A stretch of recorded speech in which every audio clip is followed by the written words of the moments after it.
Welcome to the wild card round of the BTFL playoffs. We'll start out here with the 76 Raiders and the 69 Chiefs. These two teams played each other twice. Raiders swept the Chiefs. Let's see if third time's the charm. Len Dawson throws it deep in the first quarter to Otis Taylor, and then he has no pressure in his face, giving it to Fred Abraras, and he gets it into the end zone for his first touchdown in the BTFL. Len Dawson, on the second drive of the game, throws it deep to Fred Biletnikoff. He's got an award named after him, but Arrowman wished he had one as he misses the field goal. It's no good. Len Dawson on the next drive, he gives it to Fred Abraras again. And then for the third time in the game, Abraras catches it down the left side, and guess who? Mike Garrett bums it in for the touchdown, 14-0. Len Dawson, before the end of the first half, he throws it deep, diving catch, jumping up by Frank Armpits. He'll get it inside the 10, and then Mike Garrett, guess who? He gets his second touchdown of the game. Raiders really need to get something started. Clarence Davis, he led the worst rushing offense in the BTFL. He makes it into Chiefs territory, and then the other running back, Mark Van Egan, he powers it into the end zone for the touchdown, getting the Raiders on the board. In the second half, Len Dawson throws it deep to Frank Armpits. He dives this time, and then Mike Garrett, he rushes it in to the end zone for the touchdown. Chiefs win 28-7. They don't get swept, and they move on to the divisional round.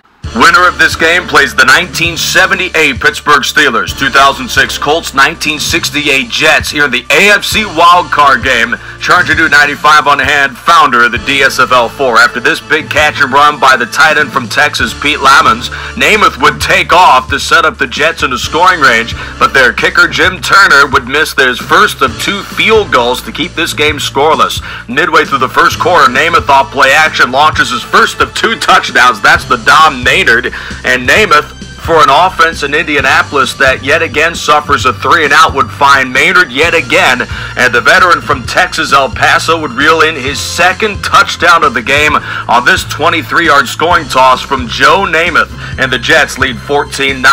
Colts on the response get a long pass play from Peyton Manning to Marvin Harrison, and those two would connect later in the drive on a 30-yard touchdown. The Colts and the Jets are both top 10 in the league in passing offense this year.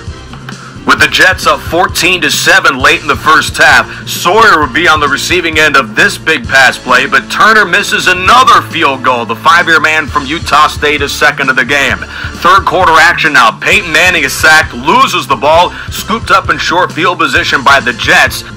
And the 3-year man from Maryland East Shore, Emerson Boozer, scores on a 15-yard TD run against the bottom 3 run defense in the Colts. Long pass play again to Wayne. Indianapolis on the run. A direct snap to Adai, who struggled the game until this big run sets up a touchdown for the Colts, but it wouldn't be enough.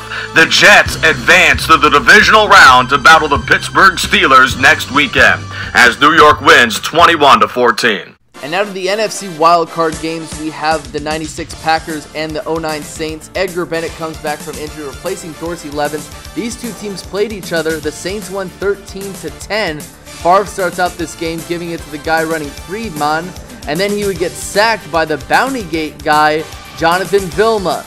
That would put the Packers out of field goal range, and they would punt. Favre, he stands in the pocket, he throws it deep to Robert Brooks, and Chris Jackie would add the field goal. It's 3-0 Pack. Saints, Drew Brees, he throws it down the left side to Devery Henderson, and Devery Henderson takes the ball into Packers territory. John Carney adds the field goal, and the game is tied 3-all. Brett Favre shows off the wheels. The old man throws it deep to the guy running Friedman. It's caught by Antonio Freeman, and he's in the end zone for the touchdown. 7-point game. Celebrate there, Brett Favre. Drew Brees in Packers territory. He tries to run out of the pocket. He gets sacked. It's a fumble. Doug Evans recovers it, and he makes it into Saints territory. This would lead to a Chris Jackie field goal. Packers take a 10-point lead, and they eventually get their revenge, winning 13-3 and go to the next round. After what has already been an exciting wild card weekend, we have one more game to go on the NFC side of things. We have the 2013 Seattle Seahawks and the 85 Chicago Bears. Jim McMahon and the Bears start this one off as he goes over the middle, completes his pass at the 40. The receiver gets all the way down to the 30-yard line. Jim McMahon over the middle to Suey, overthrows him. It is intercepted by Chancellor of the Seahawks as he makes a few guys miss. He will get down to the 40-yard line, still going, has running room, crossing the midfield, breaks a tackle all the way down to the 30, the 25, the 20, where he is finally brought down around the 15. Russell Wilson on the play-action bootleg rolls left. He is untouched, and he will get in the end zone, putting Seattle up 7-0. Jim McMahon trying to answer, goes across his body to Walter Payton. He will make a man miss. Sweetness down to the 5, breaks another tackle into the end zone, tying it up at 7 apiece.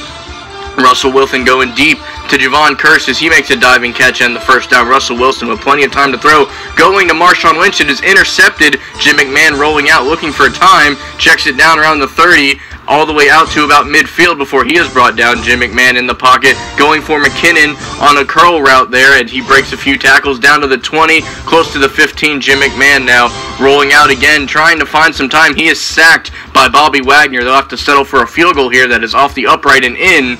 Bears up 10-7. On the ensuing Bears return, it's a fumble picked up by Seattle. Max Unger has it as he will get inside the 10, make a man miss, and he will not be stopped, getting into the end zone, putting Seattle up 14-10. Jim McMahon on the next play is hit and fumbles the ball. Seattle recovers it, and they will get down to about the 5-yard line where Marshawn Lynch beast mode punches it in. Jim McMahon trying to make something happen and fast. Takes the top off the defense, finds McKinnon down the sideline, down to the 30-yard line. They will have to settle for yet another field goal. The score is now 21-13. The Bears try an onside kick. It rolls around for a little while. Seattle eventually does recover it and responds with a field goal of their own, putting them up 24-13. Jim McMahon still trying to make stuff happen. Goes deep. He has intercepted. Chancellor again is second on the day, and Seattle will get all the way down to the 20-yard line, tack on another score there, and the final here is Seattle 31, Chicago 13.